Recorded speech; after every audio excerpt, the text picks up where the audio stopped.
नमस्कार दोस्तों, मैं हूँ मनविंदर और मेरे चैनल पे आप सभी लोगों का बहुत स्वागत है। सभी का मैं खैर मकदम करती हूँ दोस्तों। हमारी नई संसद बनकर तैयार है, लेकिन फीता काटने पे कुछ विवाद हो रहा है, कुछ रार हो रही है। 28 तारीख तय की गई है, मुकर्रर की गई है और इसी दिन वीर सावरकर का भी जन्मदिन है, जिसे मौजूदा राजनीति ने सबसे ज़्यादा जो है विवादास्पद ऐतिहासिक शख्सियत का दर्जा दे दिया है। इसलिए नई संसद का उद्घाटन की जो तारीख है उस पर भी विवाद है।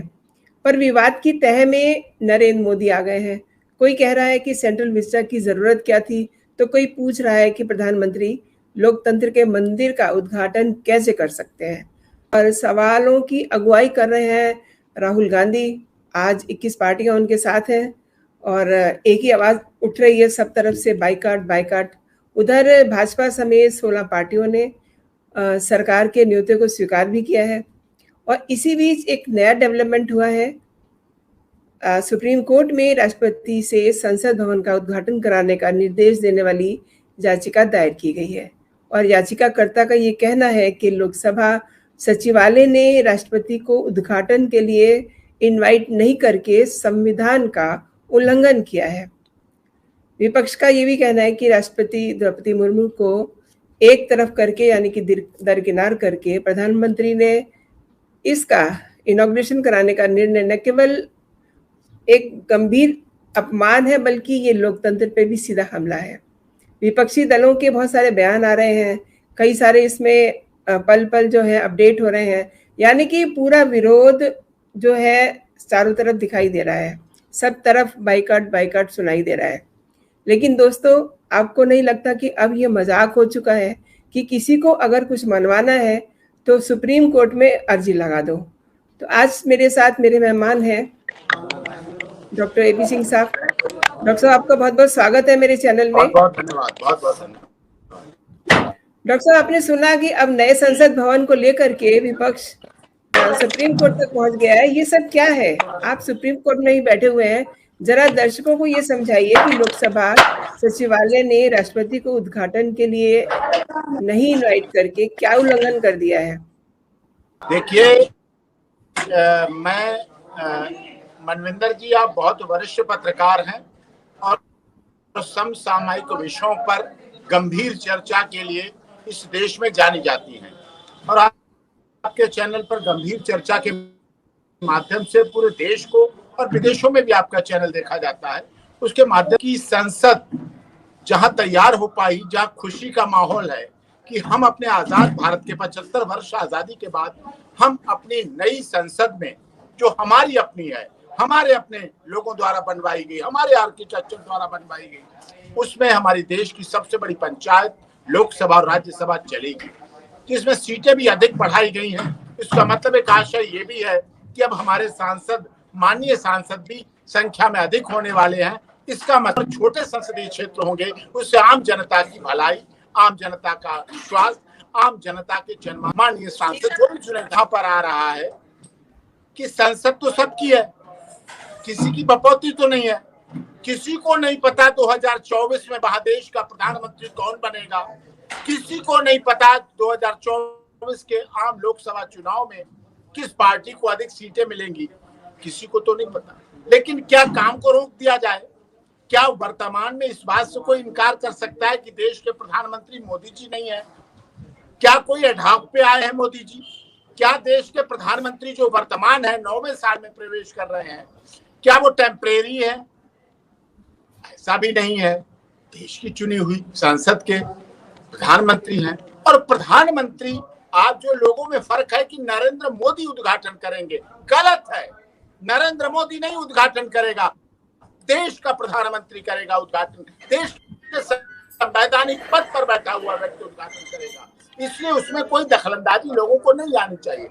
अब उससे भी बड़ा दुख क्या हो गया, ये मामला खुशी का था, मिठाई खाने और खिलाने का था, नए मकान में गृह प्रवेश का था। आज भी मैं अपने मित्र रणवीर सिंह जी और दुष्यंत सिंह जी के गृह प्रवेश पे यहाँ आया हुआ हूँ, यहाँ से आपके चैनल से जुड़ा हुआ हूँ। गृह प्रवेश खुशी का अवसर होता है। यहाँ हजारों लोगों ने आज भोजन किया और खाने के साथ मिठाई के डिब्बे ले भी गए। सोचिए आप, ये खुशी की बात है। ऐसे ही गृह प्रवेश है देश की संसद का, ऐसा ही गृह प्रवेश है देश के 150 करोड़ लोगों का। संसद का मतलब ये चुने हुए कुछ प्रतिनिधि नहीं, वो चुने हुए प्रतिनिधि पूरे देश की आबादी का प्रतिनिधित्व करते हैं। हम दुनिया के सबसे बड़े लोकतंत्र, we are the biggest democracy of the world. हम अब दुनिया में सबसे अधिक जनसंख्या वाले देश हो गए हैं। हमने चीन को भी पछाड़ दिया। चीन ने हमें कोरोना भेजा, हमने कोरोना से भी लड़कर उसकी जो सबसे अधिक जनसंख्या वाली ख्याति थी उसको छीन कर हम बन गए सबसे अधिक जनसंख्या वाले। तो ऐसे देश जहाँ G20 के सम्मेलन हो रहे हो, पूरी दुनिया यहाँ आ रही है, और ऐसे में संसद के उद्घाटन को लेके माननीय सर्वोच्च न्यायालय में याचिका आती है। अब कल होगी मेंशनिंग, उसके बाद आगे सुनवाई होगी। 29 तारीख का इनविटेशन आ चुका है, सभी को वहां पहुंचना है। संसद के उद्घाटन में मुंह मीठा करना है, धार्मिक के आधार पर उसका पूजन होगा, सब लोग पहुंचेंगे।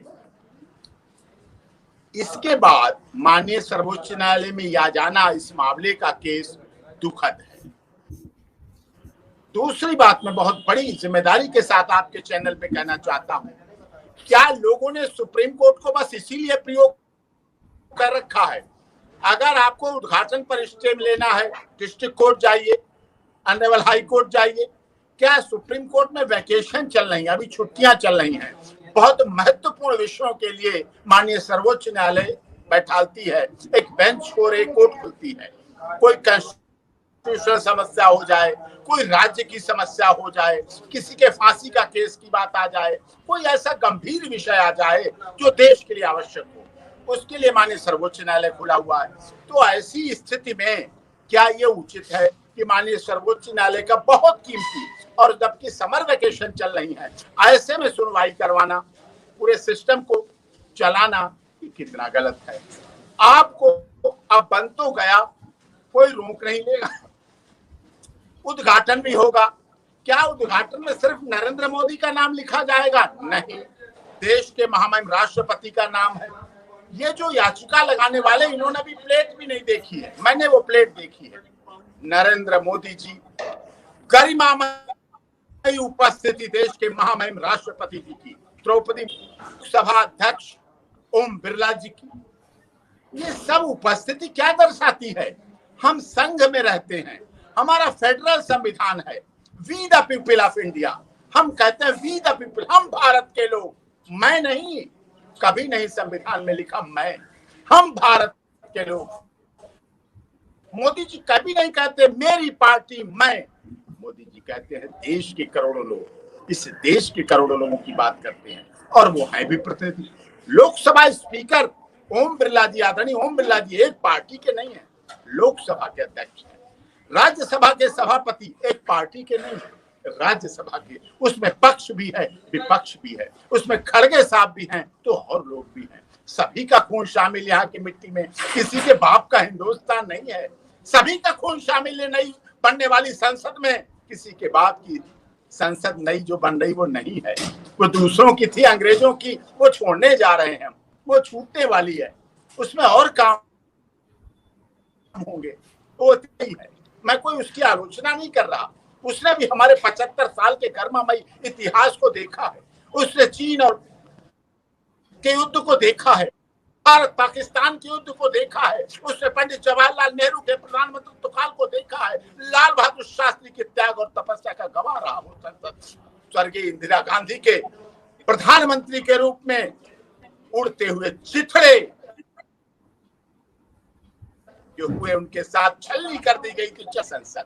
राजीव गांधी जैसे युवा प्रधानमंत्री का शव चिथड़ों में जब बदला, बोरी में बांधकर उनकी लाश को लाया गया था। पहचाना नहीं जा रहा था, केवल जूतों से पहचाना गया था कि राजीव गांधी के जूते थे, तो निश्चित तौर पर ये लोथड़े शरीर नहीं, ये लोथड़े भी राजीव गांधी के होंगे। संसद मैं सिंह साहब ये जानना चाहती हूँ कि ये कहीं लिखा है कि इस भवन का उद्घाटन जो है महामहिम राष्ट्रपति ही करेंगे? थोड़ा सा दर्शकों को जानकारी दीजिए। ऐसा कभी नहीं हुआ, अब ये हो रहा है। ऐसा पहले कभी नहीं हुआ। इतनी ओछी राजनीति कभी नहीं इस देश में हुई। ये देश इतना हल्का नहीं है। गुवाहाटी से चौपाटी, कन्याकुमारी से कश्मीर तक लोग यहाँ रहते हैं। हमारी जाति अलग है, हमारा धर्म अलग है, हमारी संप्रदाय अलग है, हमारे रंग रूप अलग हैं, हमारे तीज त्योहार अलग हैं, हमारी सभ्यता संस्कृति अलग है। लेकिन गुवाहाटी से चौपाटी, कन्याकुमारी से कश्मीर तक हमारा देश अनेकता में एकता के साथ रहता है। इस उद्देश्य को लेकर चलता है देश हमारा। इतनी ओछी राजनीति, इतनी हल्की राजनीति, इतनी निचली राजनीति इस देश ने कभी नहीं देखी। इस देश ने वो विपक्ष देखा जो अटल बिहारी वाजपेयी के जब घुटनों का इलाज कराने की नौबत आई और भारत में वो इलाज संभव नहीं था, तो उनके घुटनों का इलाज कराने के लिए देश के प्रधानमंत्री राजीव गांधी एक विपक्षी नेता के घर पहुंचते हैं। जो विपक्षी नेता रोज उन्हें कोसता है, लेकिन वो उसके घर पहुंचते हैं और कहते हैं, अटल जी आपका इलाज यहाँ नहीं हो पा रहा है, मैं आपको बाहर के खर्चे पर अमेरिका भेजता हूँ जहां आपके घुटनों का इलाज होगा। और उन्होंने भेजा और वहां से उनका इलाज हुआ। और लगातार देश के प्रधानमंत्री राजीव गांधी अटल जी से संपर्क में रहे और जब वो ठीक होके आए वापस तो उनसे मिलने आए। हमने वो विपक्ष देखा है। हमने वो विपक्ष देखा है जब भारत और पाकिस्तान का हमला हो रहा था और इंदिरा जी प्रधानमंत्री थी, अटल बिहारी वाजपेयी विपक्ष के नेता थे। अटल बिहारी वाजपेयी ने उसी पुरानी संसद में कहा था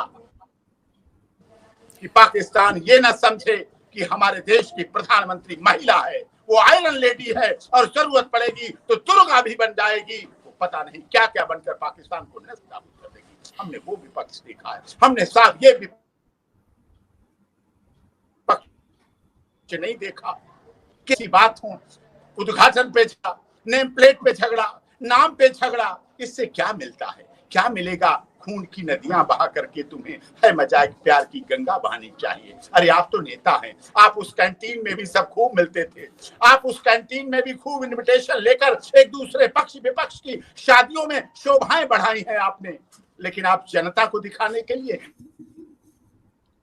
सिंह साहब, एक सवाल मेरा ये था आपसे कि ये कहीं कोई नियम है, कहीं संविधान में लिखा हुआ है कि इस भवन का उद्घाटन जो है राष्ट्रपति ही करेंगे?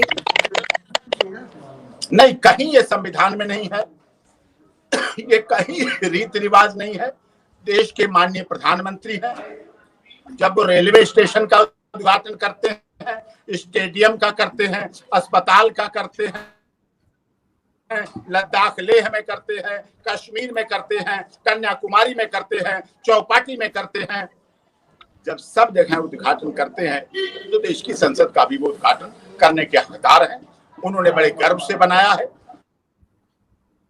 इसके बनाने के प्रति भी उनका सपना। प्रधानमंत्री ऐसे हैं जो बनती हुई संसद को रात के 12 बजे करते हुए लेबरों के साथ गए हैं। रात के 1 बजे भी जो मजदूर काम कर रहे थे उनके साथ जाकर इस संसद भवन के निर्माण में माननीय नरेंद्र मोदी जी ने हिस्सेदारी निभाई है। सबका सपना नहीं था। देश में 75 साल से कोई प्रधानमंत्री, सब हुए, बहुत अच्छे अच्छे प्रधानमंत्री हुए, लेकिन एक सपना नरेंद्र मोदी का था, अगर वो उद्घाटन कर लेंगे तो आफत क्या आ जाएगी। मुझे ये बताइए, क्या आप ये चाहते हैं उद्घाटन वाले दिन मोदी जी वहां पहुंचे ही ना? क्या आप चाहते हैं मोदी जी का नाम ना लिखा जाए? क्या आप मोदी जी से व्यक्तिगत दुश्मनी करिए साहब, देश के प्रधानमंत्री से मत दुश्मनी कीजिए। वो देश का इकलौता ऐसा प्रधानमंत्री है जिसको ये कहना पड़ रहा है कि मुझे गाली प्रूफ बन गया हूं, मैं अब गाली प्रूफ बन गया हूं। ये देश के 150 करोड़ लोगों का अपमान है, ये देश के उन एनआरआईज का अपमान है जो पूरी दुनिया में फैले हैं। तो दोस्तों, आपने देखा कि किस तरीके से सुप्रीम कोर्ट के एडवोकेट डॉक्टर एपी सिंह ने बहुत आसान शब्दों में ये बता दिया, ये समझा दिया कि ये जो नई संसद है ये किसी के बाप की नहीं है और प्रधानमंत्री जो है, प्रधानमंत्री हैं, ये संसद मोदी जी की नहीं है।